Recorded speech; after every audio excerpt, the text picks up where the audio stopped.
നമസ്കാരം എല്ലാവർക്കും. നമ്മളിന്ന് നോക്കാൻ പോകുന്നത് നിങ്ങളുടെ കരിയറിൽ നിങ്ങൾ എന്ത് കാര്യങ്ങളാണ് ശ്രദ്ധിക്കേണ്ടതെന്നാണ്. നിങ്ങളുടെ കരിയറുമായിട്ട് ബന്ധപ്പെട്ടതാണ്.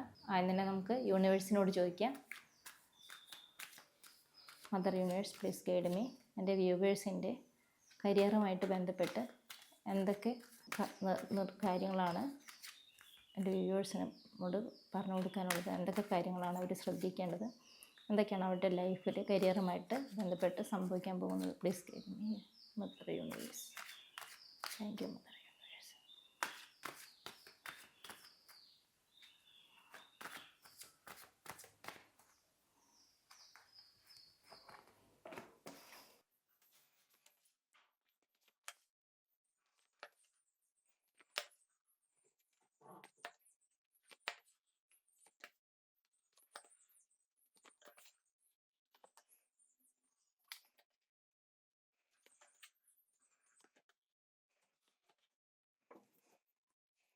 ഓവറോൾ എനർജി കിട്ടിയിരിക്കുന്നത് the hair of and bottom of the deck.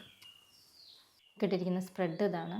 നിങ്ങൾ കരിയറിൽ കുറേ കാര്യങ്ങൾ കൂടി പഠിക്കാനായിട്ട് എല്ലാവരും ഗ്രഹിക്കാനായിട്ട് ശ്രമിക്കേണ്ടതുണ്ടെന്നാണ് പറയുന്നത്, യൂണിവേഴ്സ് പറയുന്നത്. കുറേ കാര്യങ്ങൾ കൂടി മനസ്സിലാക്കിയിട്ട് മുന്നോട്ട് പോകണം എന്നാണ് പറയുന്നത്. നിങ്ങൾ ജോലി സ്ഥലത്ത് നിങ്ങളെ കൊളീഗ്സോ മറ്റുള്ളവരുമായിട്ടൊക്കെ നിങ്ങൾ ഒരു വാക്ക് തർക്കമോ ഏതെങ്കിലും രീതിയിൽ കോൺഫ്ലിക്റ്റുകളൊക്കെ ഉണ്ടെങ്കിൽ അതെല്ലാം മാറ്റി പോകണമെന്ന് തന്നെയാണ് പറയുന്നത്.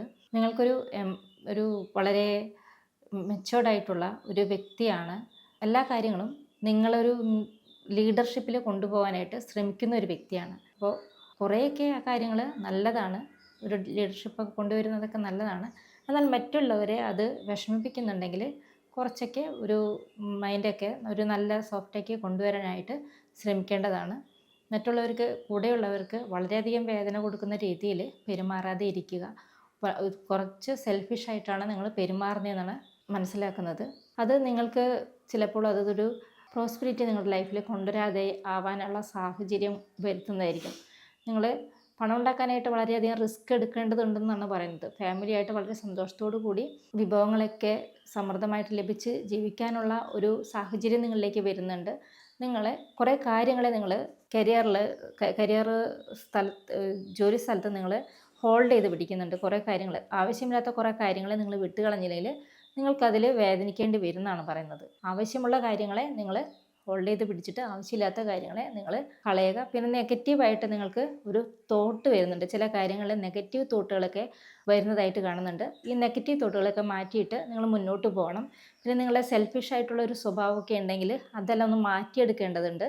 മറ്റുള്ളവരോട് കുറച്ച് കാമായിട്ടൊക്കെ ഒന്ന് പെരുമാറാനും കൊളീഗ്സിനോടൊക്കെ ഒരു നല്ല രീതിയിലൊക്കെ പെരുമാറേണ്ടതും ആവശ്യമായിട്ട് വരുന്നുണ്ട്. പിന്നെ ആരോടെങ്കിലും ആശയവിനിമയം നടത്തുമ്പോൾ അത് നിങ്ങൾ പറയുന്നത് ആയിരിക്കില്ല മറ്റുള്ളവർക്ക് മനസ്സിലാക്കാൻ സാധിക്കുന്നത്, അല്ലെങ്കിൽ മറ്റുള്ളവർ പറയുന്നത് നിങ്ങൾക്ക് മനസ്സിലാക്കാൻ സാധിക്കാത്ത ഒരു ആശയവിനിമയം ഒരു തടസ്സമായിട്ട് അതല്ലെങ്കിൽ സംസാരിക്കുന്നത് തെറ്റിദ്ധരിക്കപ്പെടാനുള്ള സാഹചര്യങ്ങളുണ്ട്. അത് മനസ്സിലാക്കിയിട്ട് നല്ല രീതിയിൽ മുന്നോട്ട് പോകാനായിട്ട് ശ്രമിക്കുക. നിങ്ങൾ നന്നായിട്ട് ഹാർഡ് വർക്ക് ചെയ്യണം തന്നെയാണ് പറയുന്നത്. 8 ഓഫ് പെൻറ്റക്കിൾസ് പറയുന്നത് നിങ്ങൾ വളരെയധികം ഹാർഡ് വർക്ക് ചെയ്യുന്ന വ്യക്തിയാണ്. എന്നിരുന്നാലും കൂടുതൽ ഹാർഡ് വർക്ക് ചെയ്യേണ്ടതായിട്ട് ഇനിയും ഉണ്ട്. അങ്ങനെ ഹാർഡ് വർക്ക് ചെയ്യുന്നതിലൂടെയാണ് നിങ്ങൾക്ക് കിങ് ഓഫ് പെൻറ്റക്കിൾസിൻ്റെ എനർജിയിലേക്ക് നിങ്ങൾക്ക് എത്താൻ സാധിക്കുക. ആ ഹാർഡ് വർക്കിലൂടെയാണ് നിങ്ങൾ കുറേ കാര്യങ്ങൾ സാക്രിഫൈസ് ചെയ്യേണ്ടതായിട്ടും വരുന്നുണ്ട്. നിങ്ങൾ പിന്നെ കുറച്ച് സമയമൊക്കെ അല്ലെങ്കിൽ കുറച്ചധികം സമയമൊക്കെ നിങ്ങൾ ഒറ്റപ്പെട്ട് നിന്നിട്ട് നിങ്ങൾ കൂടുതൽ കാര്യങ്ങൾ നിങ്ങളിലേക്ക് തന്നെ നോക്കി പഠിക്കേണ്ടതായിട്ടുണ്ട്. നിങ്ങൾ ചെയ്യുന്ന കാര്യങ്ങളായാലും നിങ്ങൾ പറയുന്ന കാര്യങ്ങളായാലും എന്തായാലും നിങ്ങളിലേക്ക് സ്വയം നോക്കിയിട്ട് സ്വയം ഒരു അവബോധത്തിൻ്റെ ആവശ്യം നിങ്ങൾക്ക് വരുന്നുണ്ടെന്നാണ് പറയുന്നത്. ഈ കാര്യങ്ങൾ നിങ്ങൾ ചെയ്യുന്നതിൽ ശരി തെറ്റുകളൊക്കെ അതിനെക്കുറിച്ച് നിങ്ങൾ ആഴത്തിൽ ചിന്തിക്കുകയും ശരിയായ പാതയിലൂടെ മുന്നോട്ട് പോവുകയും ചെയ്യണം എന്നാണ് പറയുന്നത്.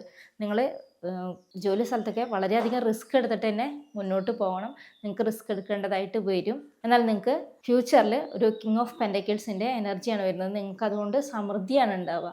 നിങ്ങൾ എല്ലാ നല്ല കാര്യങ്ങളിലൂടെയും പോയി കഴിയുമ്പോൾ നിങ്ങൾ ഈ കോൺഫ്ലിക്റ്റ് ഒക്കെ ഇല്ലാതെയാക്കി നിങ്ങൾ ആ ഒരു സെൽഫിഷ് ആയിട്ടുള്ള മൈൻഡ് മാറ്റി മറ്റുള്ളവരോട് ഒരു നല്ലൊരു സമീപനത്തോടു കൂടി പോയി കഴിഞ്ഞിട്ടുണ്ടെങ്കിൽ പിന്നെ നെഗറ്റീവ് തോട്ട്സൊക്കെ ഇല്ലാതാക്കി ആശയവിനിമയത്തിലുള്ള പ്രശ്നങ്ങളെല്ലാം മാറ്റി നല്ല രീതിയിൽ പോകുകയാണെങ്കിൽ നിങ്ങളെക്കുറിച്ച് നിങ്ങൾ കൂടുതൽ പഠിക്കുകയും അവബോധം ഉണ്ടാവുകയും ചെയ്തു കഴിഞ്ഞിട്ടുണ്ടെങ്കിൽ നിങ്ങൾക്ക് ഒരു കിങ് ഓഫ് പെൻറ്റക്കിൾസ് എനർജി നിങ്ങളിലേക്ക് വരും, അഭിവൃദ്ധി നിങ്ങളിലേക്ക് വരും, നിങ്ങളുടെ സമൃദ്ധി സാമ്പത്തികമായിട്ടുള്ള ഏറ്റവും ഉയർന്ന നിലയിലും അതുപോലെ തന്നെ എല്ലാ കാര്യങ്ങളും നിങ്ങളിലേക്ക് സമൃദ്ധമായി നിങ്ങൾക്ക് എല്ലാ കാര്യങ്ങളും ലഭിക്കും. ഒരു നല്ല ഉയർച്ച നിങ്ങളുടെ ലൈഫിൽ ഉണ്ടാവും എന്ന് തന്നെയാണ് പറയുന്നത്. നിങ്ങൾ ഇങ്ങനത്തെ കുറച്ച് കാര്യങ്ങളൊക്കെ ശ്രദ്ധിക്കുക. ഇനി നിങ്ങളുടെ ലൈഫിൽ കരിയറിൽ എന്തെങ്കിലും ഒരു ചേഞ്ച് എന്താണ് നിങ്ങളുടെ കരിയറിൽ വരുന്നത് എന്ന് നമുക്ക് ഏഞ്ചൽസിനോട് ചോദിക്കാം. ഏഞ്ചൽസ് മെസ്സേജസ് എന്താണെന്ന് നോക്കാം. Angels please guide me. എൻ്റെ വ്യൂവേഴ്സിന് എന്ത് മെസ്സേജസ് ആണ് ഏഞ്ചൽസിന് കൊടുക്കാനുള്ളത്?